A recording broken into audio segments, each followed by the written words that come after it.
And good evening, guys, once again, and going on what is happening. This is the Club of the Man 1993 coming to you live from our live review of NXT, the first NXT live review I've done in 2 weeks since the Go Home show for TakeOver 25, which I didn't do one last because although we had two good matches with Keith Lee and Kona Reeves and Mia Yim and Bianca Belair had their second match. Other than that, there really wasn't anything else to really talk about. This is really just mainly just like a recap show. Although, of course, Mia Yim with two victories over Bianca Belair makes me really wonder what direction they're going with her, if she's going to be the next one to challenge for the women's title or not. Well, kind of a lie, because we did have a women's championship match announced for this week, which I'm still wondering how it happened, because this person lost clean, and once again, what's happened to opportunities being earned? Being technical, but of course, it's NXT. They still make, something happen, make it happen in some ways. Anyways, though, so we're going to talk about the episode from the June 12th, 2019 edition of NXT that took place not at Full Sail University. It was from a pre-taped episode that took place before TakeOver 25. This episode was actually recorded on May 18th, 2019 at the APG Federal Credit Union Arena in Bel Air, Maryland. For, being a show pre-taped after TakeOver 25, I thought it made sense. We had three good wrestling matches tonight and some other, things, backstage events that kind of, gets us looking go forward. A good main event. Still confused on that ending, though. But I thought it was a good show for the first first episode since after a TakeOver. We had, some matches. Didn't really set up too much for the future. Well, maybe the finish in the main event. But, we'll see. Of course, actually, it did set, the first match set up a future match. We're going to be getting in 2 weeks, actually, a women's championship rematch inside of a steel cage. We'll talk about that. Yeah, let's talk about this show and see what we got here. So we opened up with a tag team match. It was Io Shirai and Candice LeRae taking on Jessamyn Duke and Marina Shafir. The first time we have seen Jessamyn Duke and Marina Shafir, I feel, actually in an actual match in quite some time. And first off, gotta say, happy that Jessamyn Duke and Marina Shafir have their own theme song now, because for a while they were having Shayna Baszler's, but they have their own theme song now, well, just as a team, of course. So, okay, I like that. Felt that they looked a little better in the ring. I just felt that for a time being, I don't know if I set my expectations a little too high for them since they're part of the Four Horsewomen of MMA, even though that match with the Four Horsewomen of MMA and Four Horsewomen of WWE may be completely off now based off of, Sasha Banks and, her status with the company as well, which does not look like she's going to be sticking around at all or 7 foot back inside the ring anytime soon, and I do not blame her. But I thought Duke and Marina looking better, still have some work to do. I thought they looked better here as well. But obviously, this is, plays on what happened, during the match at TakeOver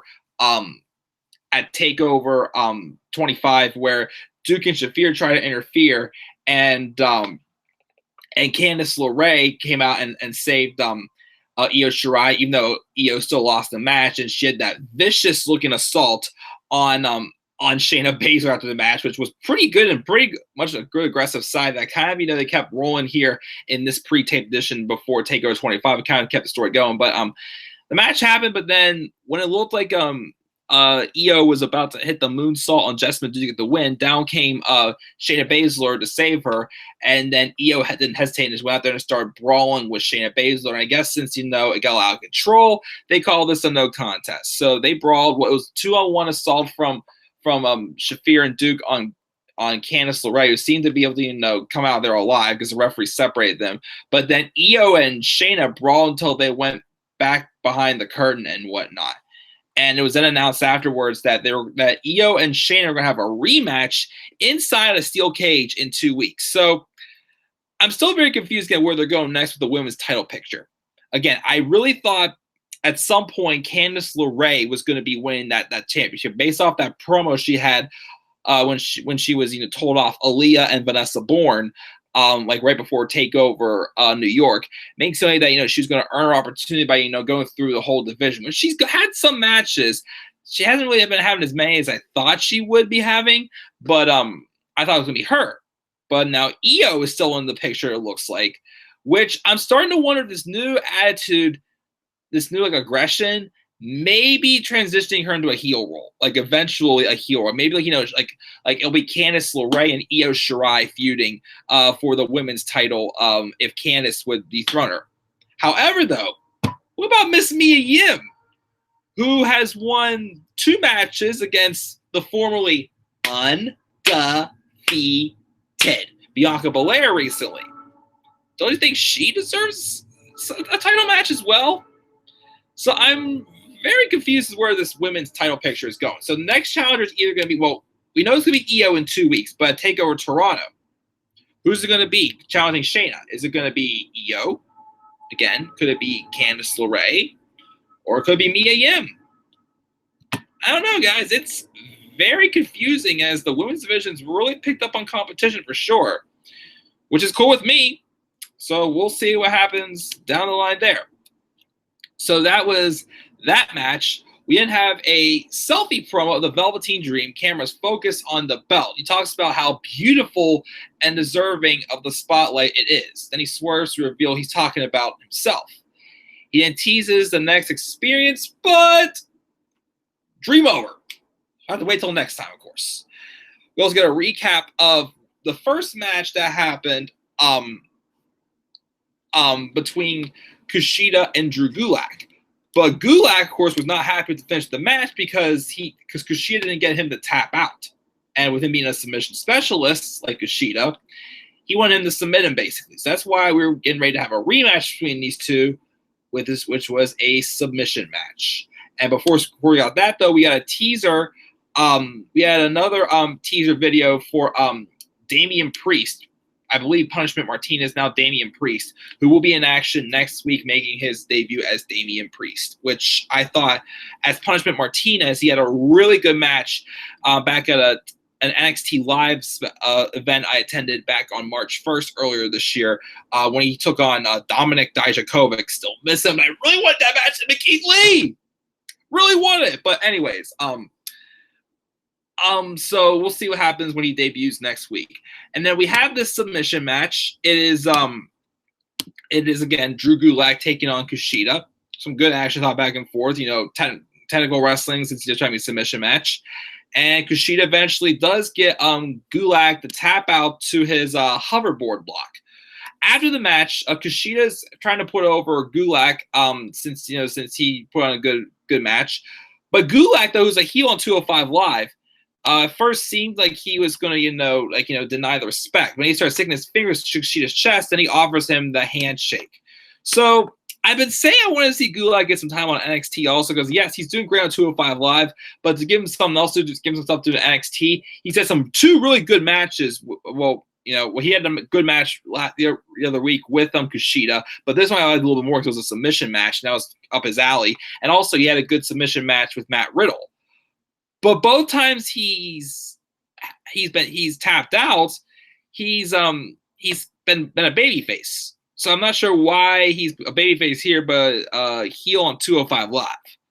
Like, is he just coming along as an attraction in NXT? Like Nia Jackson, Dean Ambrose? Just kidding. Anyways, but so I was not sure why, they had that, but still a good match for Kushida. I do feel he should get a match at the next TakeOver Toronto. But the question is, who would it be against? We'll have to wait and see. Maybe him and Damian Priest. Maybe a little too soon for those two to collide. I don't know. Maybe him and Velveteen Dream. Maybe. I don't know. But we'll see, of course. But I definitely would like to see Kushida get a match at TakeOver Toronto for sure.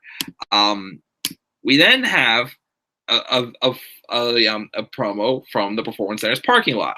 Vanessa Borne and Vanessa Borne and Aaliyah are kind of pro, which once again, Aaliyah, man, especially a few weeks ago when she came out in that black attire, it looks so perfect.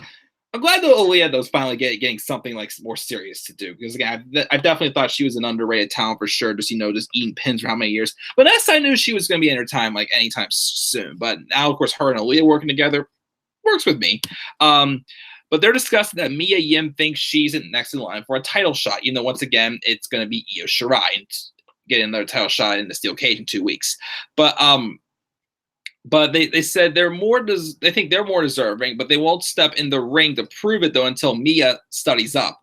they're going to give her a fashion Bible and some books on English and grammar or something like that. So, all right, we'll see what happens there. Obviously, I don't know. I just don't understand how you're going to be going from a feud with Bianca Belair to not get a title shot to a feud with Vanessa Borne and Aaliyah. A little strange, but we'll see how it goes. I give it a shot because NXT, and I actually do care. We also get a clip of Mansoor winning that 50-man Battle Royal Super Showdown in his home country, and his promo. He kind of, which I actually kind of liked. I mean, I was confused a couple weeks ago when Mansoor was on both NXT UK and NXT the same week, but UK as a heel and NXT as a babyface. I think he was facing Dominik Dijakovic, I think, that week.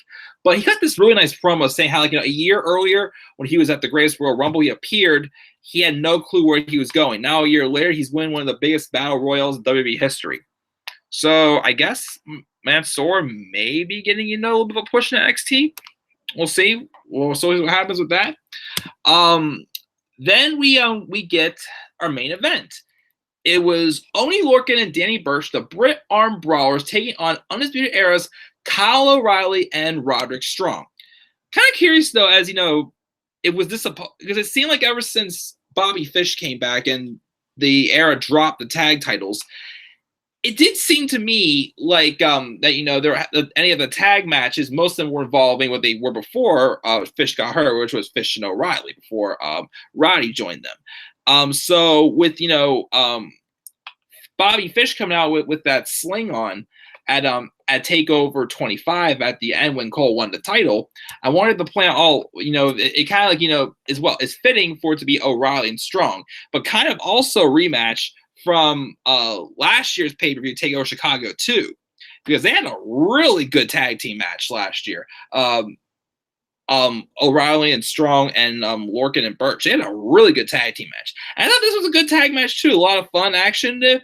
But the thing that confuses me a little bit is the finish. The finish happened when Forgotten Sons Jackson Ryker came out. And the security tries to stop him, but he choke slams one of them and throws another into the stairs.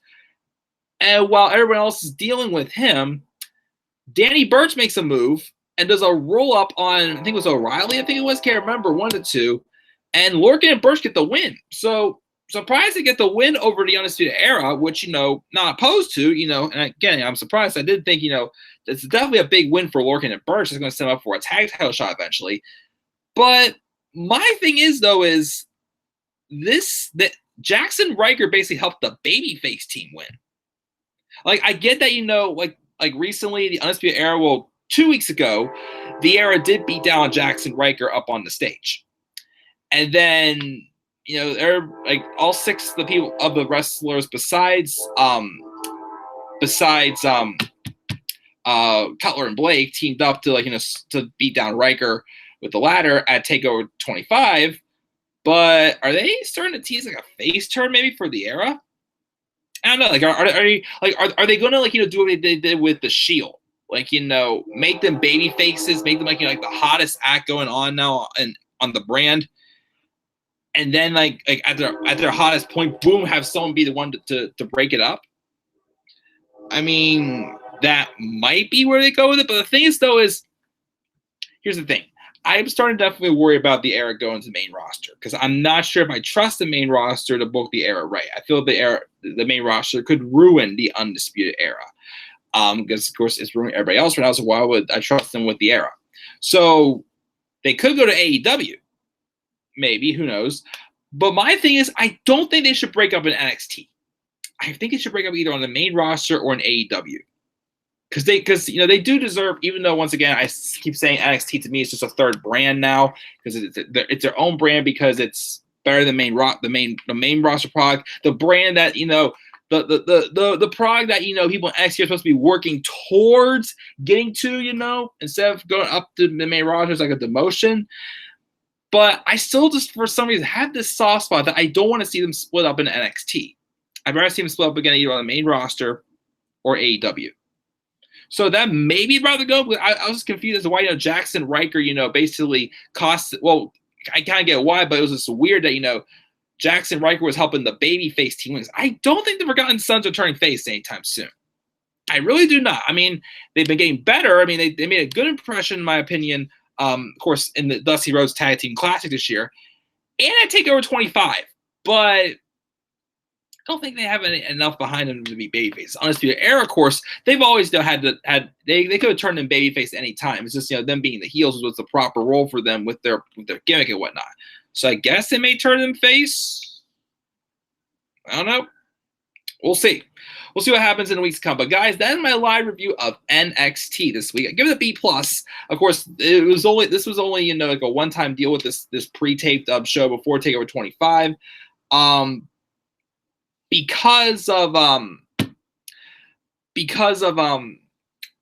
course they were away in Saudi Arabia this past week. So tonight I believe it is the next set of tapings for NXT. We'll see what happens in the coming week because we're just on the road now to take over Toronto 2, happening in August. So we'll see what happens then, guys. So once again, B+ for NXT this week. What are your thoughts on NXT? Leave thoughts down in the comment section below. And there's always a slap a like on my videos, subscribe or contact my channel, follow me on Twitter at TheManAirBody3, and I will try to go live maybe one more time tonight to review NXT TakeOver Chicago 2017. Now I'll review that tomorrow for sure, and then maybe I'll be able to wrap up the TakeOver Retro Review series tomorrow. Of course, well, that's right. I also tomorrow will hopefully be going live also do my special action week. Hopefully either top 10 NXT segments. If not, then maybe top 10 storylines. If I can't come up with a good list for segments, that is. Maybe I'll push that one off. We'll see what happens. But I'll see you guys tomorrow or later on tonight. Until then, guys, have a great rest of your night. And peace out, everybody.